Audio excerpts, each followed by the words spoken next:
Hello everybody, and welcome to Ancient Architects. Please subscribe now to get the latest ancient history news and independent research from around the world. Imagine living in a place where the water level was rising 1 foot every single day for 100 days non-stop. Imagine water entering an area with power 400 times that of Niagara Falls. This is exactly what happened in the heart of the Middle East just 7,540 years ago, and could well be the origins of many of the Great Flood myths.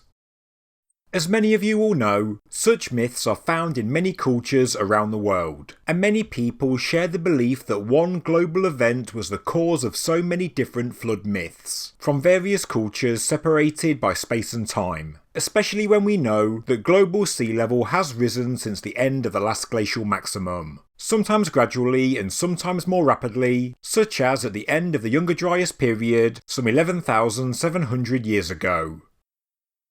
For human settlements in some parts of the world, this rise would have been quite devastating, especially if you lived within the range of the meltwater that flowed from the retreating ice sheets. But for many other communities and settlements, even some coastal communities in various parts of the world, it would have been far less catastrophic. People would have described the end of the Younger Dryas very differently in different parts of the world, and although it could have been like a great flood for some, for others it would have just been like a gradual rise in water level. When I think of the term the Great Flood, I think of high energy water flow, mega tsunamis, a rapid rise in sea level, widespread devastation and so on. But would this ever have been experienced by different cultures all around the world at the same time?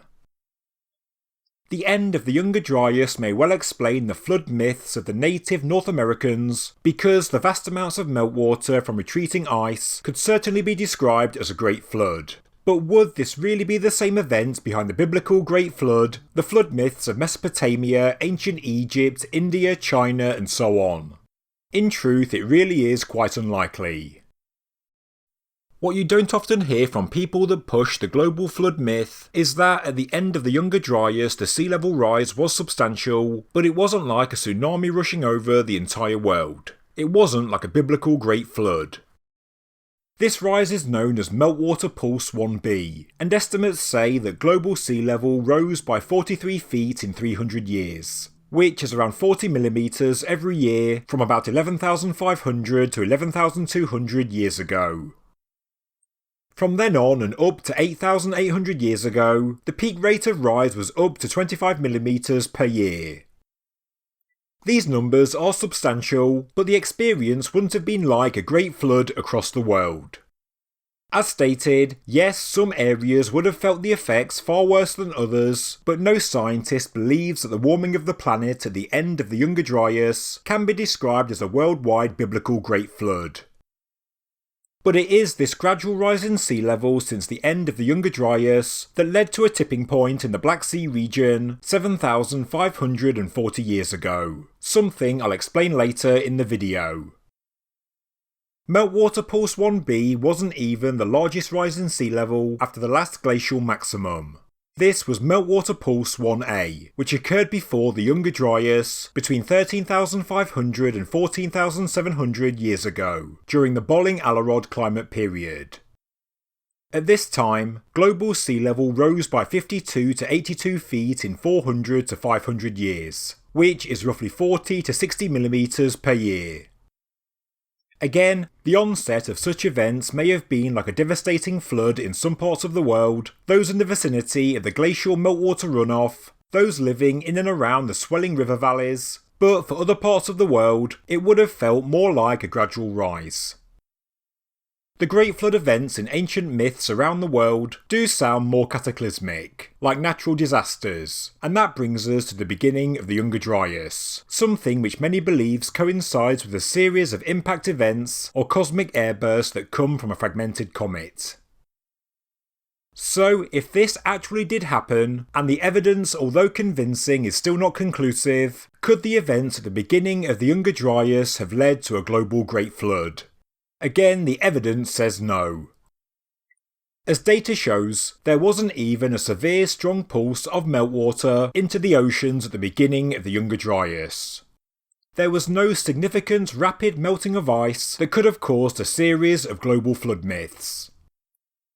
Studies on paleo sea level in Barbados from the mid-Alarod around 14,000 years ago to the end of the Younger Dryas around 11,700 years ago show that the rates of sea level rise decreased smoothly until Meltwater Pulse 1b, which is at the end of the Younger Dryas where sea levels rose. Therefore, because there was no rapid rise in sea level, for there to have been a worldwide Great Flood at the beginning of the Younger Dryas, it would have had to have come from the energy generated by the comet impacts themselves. But we just don't see any compelling geological evidence of worldwide tsunamis in and around the Younger Dryas boundary layer. No chaotic sedimentation indicative of high energy tsunamis or megatsunamis. There is one possible example in early Younger Dryas sediments in Holland, but these can be interpreted in a number of ways. More work is still needed to be done. An example of such a chaotic sequence can be seen on the east coast of Britain, when the Storegga slide created a megatsunami that battered Doggerland, but this was way after the Younger Dryas. So, at the beginning of the Younger Dryas, there was not a rapid rise in global sea level, but as this graph shows, this is when the rate of sea level rise actually begins to slow. And I'm yet to see any conclusive evidence of megatsunamis. But that's because to generate tsunamis, there would have had to have been large impacts in the ocean. If the fragmented comet only impacted the ice sheets and land, it's unlikely that tsunamis would form, and therefore it's unlikely we'd have any global Great Flood event at the beginning of the Younger Dryas. Scientists have shown that impact events that produce tsunamis only happen once every 100,000 or so years. So, even if there was a fragmented comet impact or airburst event at the beginning of the Younger Dryas, many experts say it is unlikely to have caused a great flood, and the geological and sea level data backs it up. Again, I know that some continents would experience things differently to others. If an ice sheet did experience a series of impact events at the beginning of the Younger Dryas, we would expect to see a high meltwater runoff signature in sediments and associated geographical features.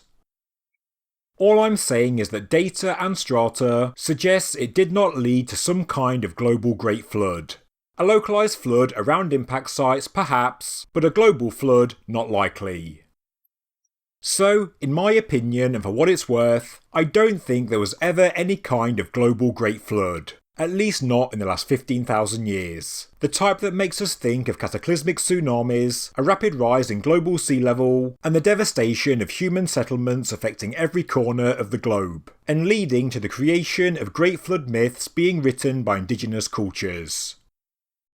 The Younger Dryas was a very difficult time for life on Earth. We do see a megafaunal extinction, and in some parts of the world like North America, some scientists have shown there was a human population decline or contraction, which could be because this is the place where the comet struck, not to mention the new harsh climate and the proximity to the ice sheets. In most parts of the world though, although populations didn't rise, they were relatively stable through this time. If a series of comet strikes and airbursts did mark the beginning of the Younger Dryas, well, besides the fact it's unlikely there was a global Great Flood, there isn't a lot of hard evidence to say that such an event destroyed human settlements and populations around the world. For example, there is an alleged impact site in the Middle East in North Syria, and although we clearly see the black mat layer, we still find continuous habitation of Natufian sites very close by. Some of these nearby settlements were not destroyed at all. They showed continuous habitation and their population grew in size. This is one problem for the lost ancient advanced civilization hypothesis, because even though a Younger Dryas comet airburst and impact site is located in Syria, by all accounts most of the nearby ancient Natufian settlements were unaffected. They actually just expanded, as people came together and from which the Neolithic Revolution was born. Everything we've looked at so far also has problems for the story of Atlantis, if we do believe that this story is some way related to the Younger Dryas. Plato's words can be interpreted to say that the sinking of Atlantis took place 11,600 years ago, which is the end of the Younger Dryas and around the same time as Meltwater Pulse 1b.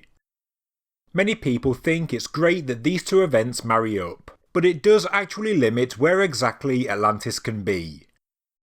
As we have seen, Meltwater Pulse 1b at the end of the Younger Dryas would have felt like a gradual sea level rise 40mm per year for most of the world. And so, if the legend of Atlantis is true, that this landmass was hit by a great flood, it surely had to have been situated in Northern Europe or North America. It needed to have been directly in the firing line of the meltwater runoff from receding glaciers to have been directly affected by a great flood 11,600 years ago. For the story to have any merit and be supported by science, if the Atlantis flood is Meltwater Pulse 1b, it has to have been located quite far north in the Northern Hemisphere. Either that or Atlantis sank because of a localised event, an event that was unrelated to the Younger Dryas. I think the Great Flood myths around the world are in fact recording localised events, events that can be described as devastating floods and rapid rises in water level. Such events are not even uncommon. Natural disasters on Earth are not uncommon. As you already know, 20,000 people died in the Japanese tsunami of 2011. We all remember the 2004 Indian Ocean earthquake and tsunami, when 227,898 people died in 14 countries ranging from Africa to Indonesia. If the latter event had took place 5,000 or 12,000 years ago, it could well have been recorded in ancient writings as a great flood. And without the understanding of plate tectonics, earth tremors, and the formation of radiating waves, such an event could well be attributed to the gods, the main gods of each specific culture. If the 2004 earthquake and tsunami had not taken place in the 21st century, a time when people across the world are connected by the internet, telephones, television and satellites, the same event still would have been recorded and explained by the separate cultures of each of the 14 countries affected, and each of these flood stories may have sounded very similar. So, what am I getting at? Well, I've just mentioned two events that took place in the past 15 years, and those affected could describe both events as a great flood, capable of causing widespread destruction to many settlements and civilizations. If you read an eyewitness account of the 2004 tsunami and its effects on the land and people of Indonesia, and then read an eyewitness account of the 2011 Japanese tsunami, they would be quite similar, but obviously they are not the same event. Therefore, just because native North Americans, native South Americans, Middle Eastern cultures, African cultures, Aboriginal cultures and more all have flood myths, this doesn't imply they are all recording the same thing. In fact, it's highly unlikely. Not every part of the world would have felt the exact same effects at the beginning and end of the Younger Dryas. And even if such events did involve a rise in sea level, it doesn't mean it would be described as a deluge or flood. If there have been two truly devastating great floods affecting multiple countries in just the past 15 years, taking tens of thousands of lives and destroying cities and communities, how many similar types of events have taken place in the past 12,000 years? I would guess hundreds or even thousands, with effects varying from hyperlocal to multi-continental, as we've seen in very recent history. I often see Facebook memes or comments and posts on social media that just because every ancient culture has recorded a great flood myth, they must all be recording the same thing, when the probability is actually very low. Sure, it's not impossible, but there is no scientific evidence and it is very unlikely. I have long believed that the flood myth of the Bible, the Mesopotamian flood myths and the Egyptian could well be recording the same event though, and that's because, as we have seen in videos I've made a few weeks ago, these cultures all have origins, at least in part, rooted in the Fertile Crescent, where Neolithic society was born, and where so many people migrated from. This can be seen in everything from stone vessels, goddess worship and genetics. The largest prehistoric Great Flood event to have taken place in this part of the world wasn't at the beginning or end of the Younger Dryas, but it happened 7,540 years ago, when water from the Mediterranean Sea cascaded into the Black Sea basin, swallowing up everything in its path. This took place before the Sumerian civilization and the Naqada culture of ancient Egypt, the same culture that went on to form the powerful dynastic era. And both cultures have roots in the Fertile Crescent, Anatolia and the Levant. The stories of Genesis of the Old Testament also have many striking parallels with ancient Mesopotamian myths, especially the Babylonian ones. Flood myths from these cultures and their respective religions could all be talking about the same event, one that took place nearby at the Black Sea, and one that they carried with them in their oral traditions, religious teachings and mythology. So, what's the story? Well, the Bosporus used to be a spillway that allowed water to flow out from the Black Sea to the Aegean Sea, and then on to the Mediterranean. But as sea levels gradually rose during the Holocene after the Younger Dryas, in time a tipping point was reached and the flow was reversed. Scientists believe that the rising waters of the Mediterranean Sea would have cascaded through the Bosporus with a force 400 times higher than that of Niagara Falls, with a terrifying sound that would have been heard for at least 60 miles around. In less than a year, the Black Sea would have turned brackish and would have risen several hundred feet, inundating former shores and river valleys deep into the heart of the Middle East.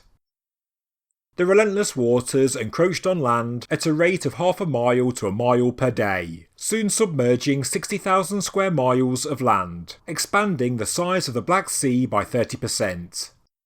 If this isn't what early Neolithic cultures would describe as a great flood, I don't know what would. Geologists have sampled the sediments and noted the former shorelines and recorded an abrupt 500-foot rise in water levels.